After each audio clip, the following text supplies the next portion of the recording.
ఇక్కడ చేస్తున్నటువంటి ఉద్యోగులు, తర్వాత నూతనంగా మండలానికి పక్క మండలం నుంచి విచ్చేసినటువంటి మారయ్య సార్ గారు, మీ అందరికీ నమస్కారం. ట్రాన్స్ఫర్ అనేది ఉద్యోగ ధర్మం. రిటైర్మెంట్ అనేది 10వ తరగతి సర్టిఫికేట్ డేట్ ఉంటుంది, దాని ప్రకారం రిటైర్ కావాలి. ఎవరైనా మీ సేవలు ఒకే ప్రాంతంలో అందిస్తామంటే కుదరదు, ఉద్యోగ ధర్మం కాదు. అంటే ఈ ప్రాంత ప్రజలు స్వార్థపరలేదు. దారా శ్రీనివాస్ గారు మామూలుగా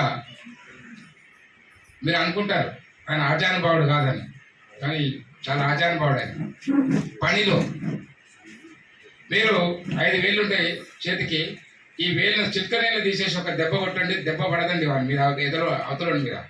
100% దారా శ్రీనివాస్ అనేటువంటి వ్యక్తి చాలా సమర్థుడు, తెలివైనడు కూడా, చాలా తెలివైనడు.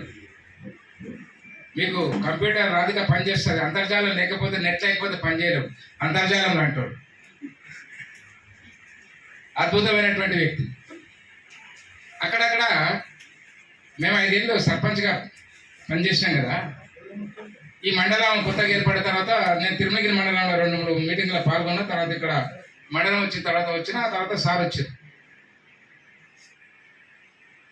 శ్రీనివాస్ గారు చాలా వరకు ఎవరు ఎలా పనిచేసారు అనేది 100% మన హృదయాల్లో ఉంటుందండి.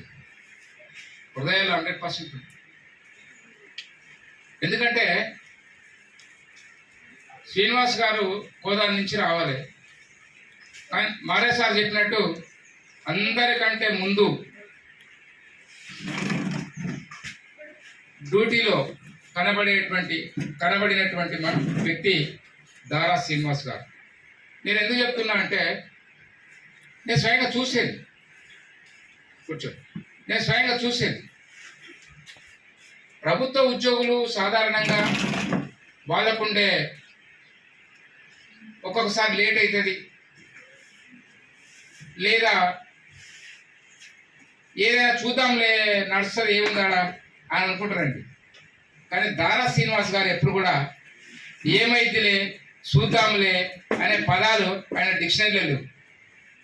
ఖచ్చితంగా ఎన్నింటికి లేస్తాడో తెలియదు, 4ంటికి లేస్తట్టుండు, 3ంటికో 4ంటికో, ఖచ్చితంగా 8ంటికి 9ంటికి ఖచ్చితంగా నాగారం బస్ స్టాప్లో దిగుతాడు, ఇక్కడికి వస్తాడు. అపోసారి సంతకం పెట్టకుండా కూడా సర్పంచ్ సాబ్ మీ ఊరికి వస్తున్నాం, మీ ఊరు అంటే మాకు చాలా ముద్దు అని చెప్పి వస్తాడు. మేము అనుకుంటాం సార్ ఏంది ఇంత తొందరగా వస్తారు మీరు. ఖచ్చితంగా డ్యూటీ పట్ల నిబద్ధత ఉండాలి. నేను చూస్తున్న 5 సంవత్సరాలు నేను హైదరాబాద్లో మున్సిపల్ వర్కర్స్ని, నేను జిహెచ్ఎంసీ వార్డు మెంబర్గా పనిచేసినప్పుడు మున్సిపల్ అధికారులని అక్కడ ఉన్న సిబ్బందిని కూడా నేను చూసేది. అక్కడ ఉన్న డిప్యూటీ కమిషనర్కు మార్నింగ్ 6 o'clock 5:30కి నాకు ఫోన్ పోయేది, సార్ పలానా రోడ్డు మీద మురికి నీళ్ళు పోతున్నాయి సార్ అని. సర్పంచ్ అనేవాడు ఎన్నిక కాబడతాడు, ప్రభుత్వ ఉద్యోగి వివిధ పరీక్షల పోటీ పరీక్షలు రాసి వస్తారు. మేము దాచుకుంటే ఇంకా 10 రావచ్చు, ఉద్యోగులకు కాలేదు. ఉద్యోగం అంటే మామూలు విషయం కాదు.